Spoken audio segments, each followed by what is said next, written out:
When you're interested in receiving speech and language services for your child through the school system, the process is supposed to be pretty simple, but sometimes it involves quite a few steps. The very first step is to make sure that your child receives an evaluation of their speech and language skills through your local school system. So you would want to inform yourself about what that process looks like. Do you have to call the school in your neighborhood? Do you have to maybe call the county in your area to initiate that process? If you're interested in getting an individual education program or IEP for your child, the first step is to contact your child's school.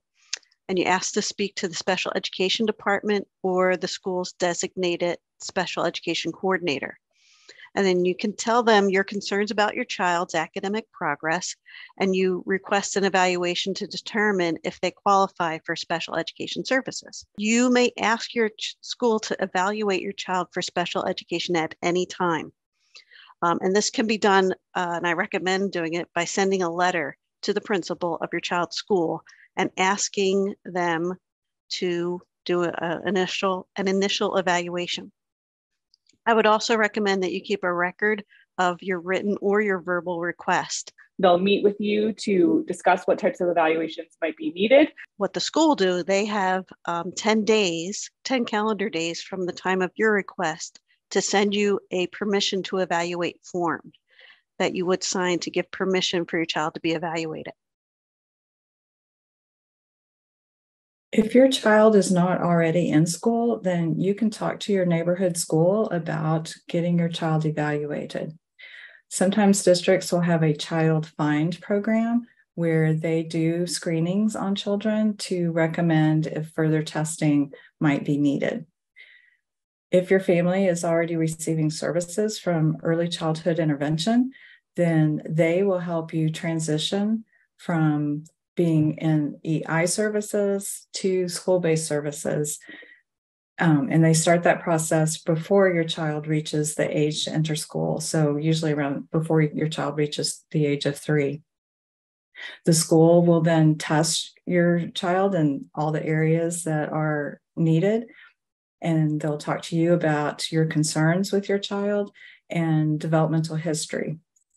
It will be important for you to provide copies of reports or progress notes from early childhood intervention or any private OT, PT, or speech therapy or any medical evaluations that have been done.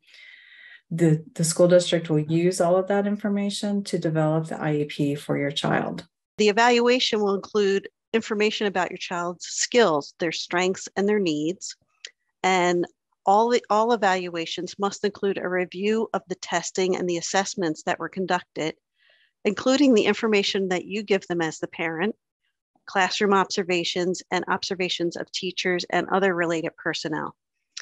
And then you will receive a copy of the evaluation report and a written notice stating that you have a right to disagree and may request an independent educational evaluation. That's called an IEE.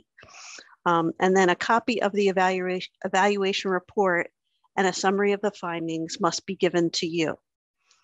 At that point, the IEP team, which includes your child's teachers, administrators, related service providers, and you're a member of the IEP team, will meet if your child is deemed eligible for special education services after the evaluation.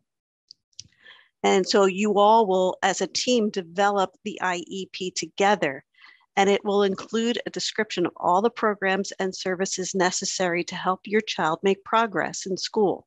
The IEP team uses information that is contained in the evaluation report to write the IEP.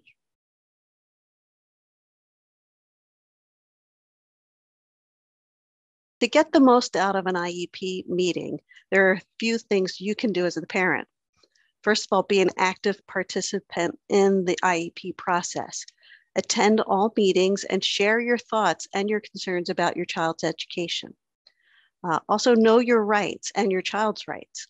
Familiarize yourself with the Individuals with Disabilities Education Act, or IDEA, and the rights of students with disabilities.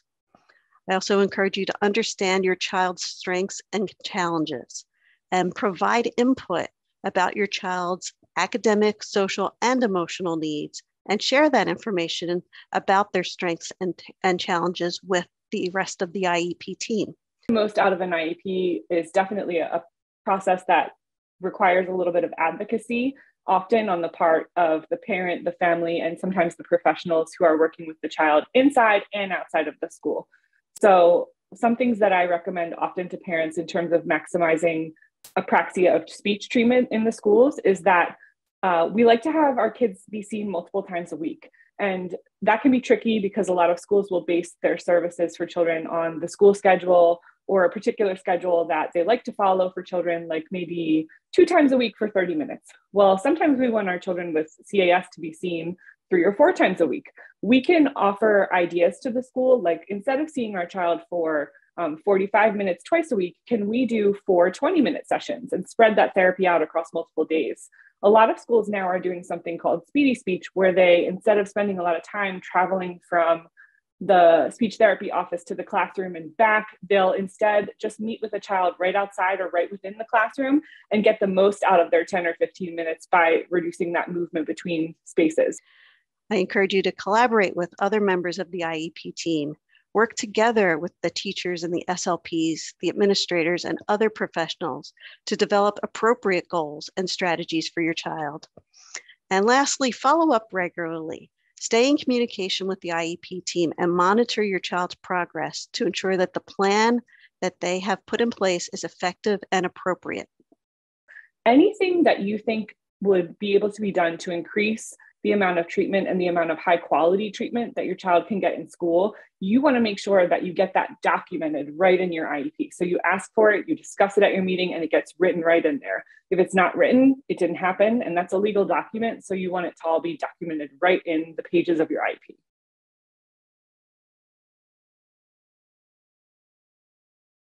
So if your child has a speech language impairment and attends public school, they may be eligible for accommodations under IDEA. So accommodations are changes in the way that a student is taught or tested to allow them to participate more fully in the classroom and demonstrate their knowledge and skills. The accommodations that you want to request should be included in your individualized education program. So that's a determination that you would talk about while you're having that IEP meeting. If you've met one child with CAS, we know you've met one child with CAS. Every single child, whether they have childhood apraxia of speech or not, is an individual and is going to have very individualized needs. That being said, I have found that in working with families to help develop the right kinds of accommodations in their child's IEP and ask for the right kinds of supports, that there's a number of things I frequently recommend. Some of those are preferential seating. So you can have it written into an IEP that your child sits in a certain part of the classroom that's going to allow them to access information the best. I like children with CAS to get preferential seating in a place where they're close to the instructor so that they can see the instructor's mouth, have a line of sight to the mouth. We know that that visual information about how sounds are produced and sequences of sounds are produced is really important when you have trouble sequencing your movement. And so I like the child with CAS to always have really great access to that instructor's line of sight, not just their SLP, but their classroom teacher, any aides or groups that they're attending. I like that to be in place. You also may ask for preferential seating. So if your student needs to be seated closer to the teacher or in a quieter area of the classroom to better hear and understand the instructions. I like children with CAS to also have options for directions to be repeated to them, questions on tests to be repeated to them so that they have extra time to process information. That can be very helpful. So here are some examples of accommodations that may be appropriate for your student. Asking for extended time. So your student may be given additional time to complete assessments or assignments and tasks to accommodate for any difficulties they have with speaking or communicating. Requesting modified assignments or tests. So the student may be given modified tests to accommodate for their speech language impairment, such as answering questions in a written form rather than to have to give them orally. In turn, we know that for some of our kiddos who have CAS, it can be challenging to provide answers verbally. You may also ask for alternative modes of communication. So if your student has difficulty speaking or expressing themselves verbally, They may be provided with alternative modes of communication, such as sign language or a communication device. You have to remember an IEP is a legally binding document that outlines the services and the accommodations that your child is entitled to receive.